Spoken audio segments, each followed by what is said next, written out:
এপ্রিলে ভোট, ইস্তেহার প্রকাশ করল তৃণমূল। ইস্তেহারে মমতা বন্দ্যোপাধ্যায়ের 10 দাওয়ায় এবার দুয়ারে স্বাস্থ্যের প্রতিশ্রুতি।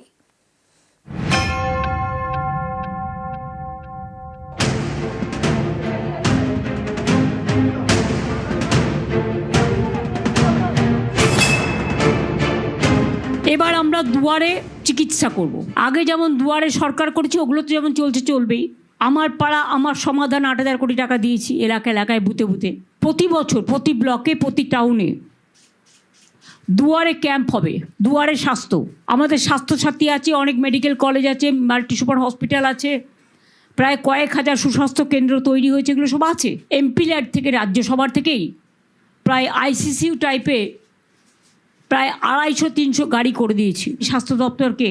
আমাদের রাজ্যসভার 60 কোটি টাকা করে ওরা পায় বছরে, সেই টাকা থেকে আমরা আরও 300-400 অ্যাম্বুলেন্স করে দিয়েছি, যাতে মানুষ অ্যাম্বুলেন্সে যাতায়াত করতে পারে।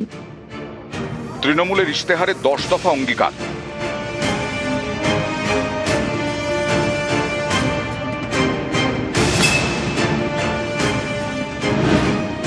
দুয়ারে স্বাস্থ্য, লক্ষ্মীর ভাণ্ডার, যুবসাথী, পাকা বাড়ি, সব বাড়িতে পরিশ্রুত খাওয়ার জল, কৃষকদের উন্নয়ন, স্কুলের পরিকাঠামো উন্নয়ন। বাংলার শিক্ষায়তনগুলো আমরা একটা টার্গেট করেছি, অলরেডি বাজেটে বলা হয়েছে এবং ক্যাবিনেটে পাস হয়ে গেছে। কয়েক হাজার স্কুল আমরা মডার্নাইজ করব, আপগ্রেড করব, যেখানে লার্নিং থেকে শুরু করে সমস্ত মডার্ন ইকুইপমেন্ট থাকবে।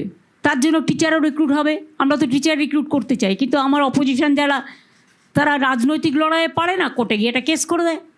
আর কোর্টে কেস করা মানে তো গেল। আমরা টিচারদের পক্ষে ওরা নয়, না হলে এইভাবে টিচারদের বিপদে ফেলতো না, অশিক্ষক কর্মচারীদেরও বিপদে ফেলতো না। প্রশাসনিক সুবিধের জন্য আমরা যদিও অনেকগুলো নতুন জেলা করেছি, প্রায় 7টা। আগামী দিনও আমরা 7 থেকে 10টা নতুন জেলা করব। অনেক ব্লক সাব ডিভিশন নতুন করে তৈরি হবে। সামগ্রিক ভৌগোলিক পরিস্থিতি বিচার করে পুনর্গঠনের মাধ্যমে আরও অনেকগুলো পৌরসভাও তৈরি হবে, যাতে মানুষ ঘরের সামনে তার পরিষেবাটা পেতে পারে। আমি আমার কর্মীদের, সাধারণ মানুষকে বলবো, চিন্তা করার কোনো কারণ নেই। ঈদের পরেই আমরা প্রচারে বেরোবে, সবার সাথে রাস্তায় দেখা হবে।